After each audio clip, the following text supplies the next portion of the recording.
I'm back again and continuing with my video game reviews. Now that I'm done with the Resident Evil franchise, now what am I gonna do next? How about a video gaming franchise I just started checking out?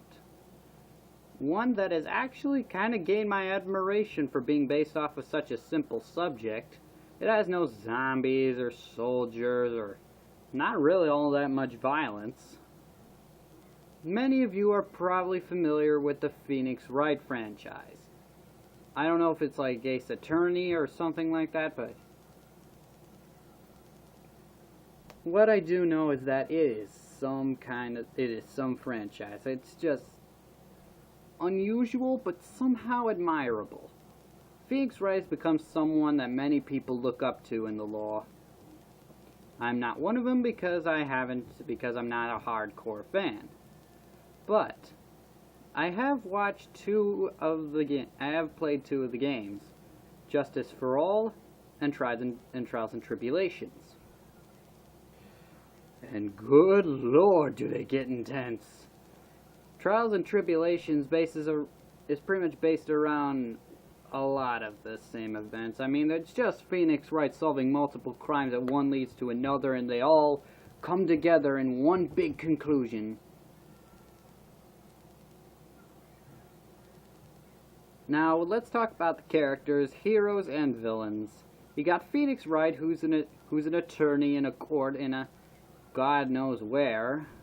Usually it's either in Japan in the Japanese-made versions, and the American-made versions, but they're both in English text. Unfortunately, they've got no voices except for when they scream, or if they say objection, or if they say take that, or hold it. That's pretty much it. But it works.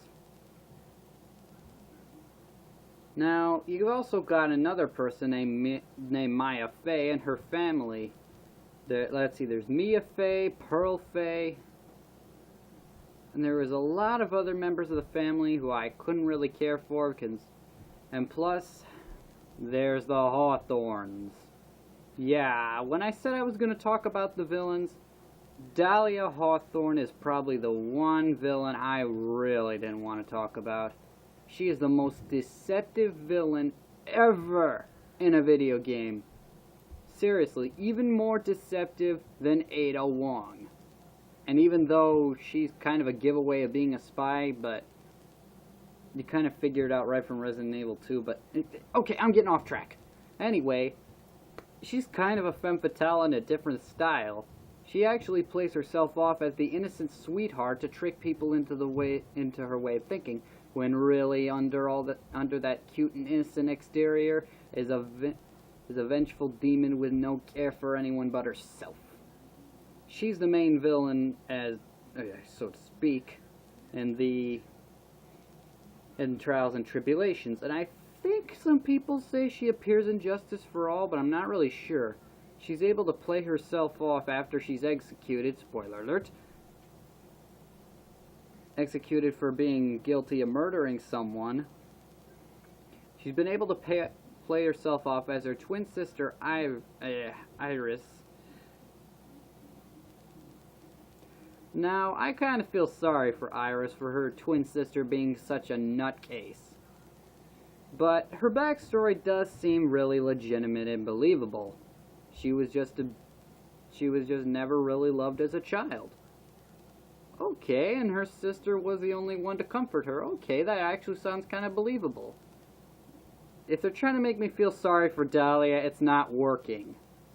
And then you got other people like this other guy named Edgeworth. He's kind of cool, I'll admit, but Phoenix is gonna be one of my favorites. Then you got this one guy who looks like one of the Star Trek The Next Generation characters. Not that I've seen the series, because I haven't. With the big pair of odd-looking goggles on him, and he's...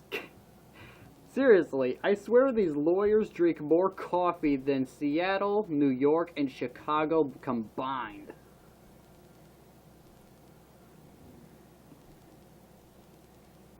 Now, but there's one lawyer that is actually kind of frightening.